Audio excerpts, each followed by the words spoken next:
Family life వద్దనుకుంటే మనకి ఇంకా పర్మనెంట్ స్టెరిలైజేషన్కి వెళ్ళిపోవచ్చు అండి. స్టెరిలైజేషన్ అంటే ఏంటి? పిల్లలు పుట్టకుండా ఉండడం. దాంట్లో కూడా మనకు 2 రకాలు ఉంటాయి. టెంపరీ అంటాం, పర్మనెంట్ అంటాం. అంటే టెంపరీ అంటే ఏంటి?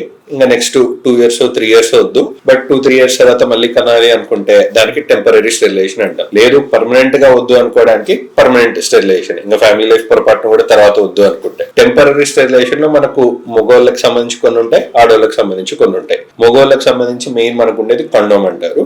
అదే ఆడవారిలో చూస్తుంటే మనకు కాంట్రాసెప్టివ్ పిల్స్ అంటారు, కాపర్ టీ అంటారు, ఇంకా డయాఫ్రమ్ అంటారు, మల్టిపుల్ ఆప్షన్స్ ఉన్నాయి. కానీ కండోమ్స్ కి మనకు మగవాళ్ళలో చూసుకుంటే సైడ్ ఎఫెక్ట్స్ అంటూ పెద్దగా ఉండవు. ఈవెన్ కండోమ్స్ వేసుకోవడం వల్ల మనకు సెక్షువల్లీ ట్రాన్స్మిటెడ్ డిసీజెస్ అన్ని కూడా తగ్గుతాయి. కానీ కండోమ్స్ వల్ల మనకు వచ్చే ఏకైక డిసడ్వాంటేజ్ ఏంటంటే సాటిస్ఫాక్షన్ స్కోర్. అంటే ఆ సెక్షువల్ సాటిస్ఫాక్షన్ అనేది సరిగ్గా ఉండదు కాబట్టి ఎక్కువ మంది కండోమ్స్ తో పెద్ద ఎంజాయ్ చేయలేకుండా ఉంటారు. సరే అని ఫీమేల్స్ కి మనకున్న ఆప్షన్స్ లో ఈ కాపర్ టీ అని, హార్మోనల్ పిల్స్ అన్ని ఉంటాయి. కానీ ఇవి కొన్ని రోజుల వరకు అయితే పర్వాలేదు, కానీ మరీ లాంగ్ టర్మ్ లో వాడితే అన్ని కొందరికి సెట్ కాక కొందరికి బ్లీడింగ్ అవ్వడం ఇవి ఛాన్సెస్ ఉంటాయండి.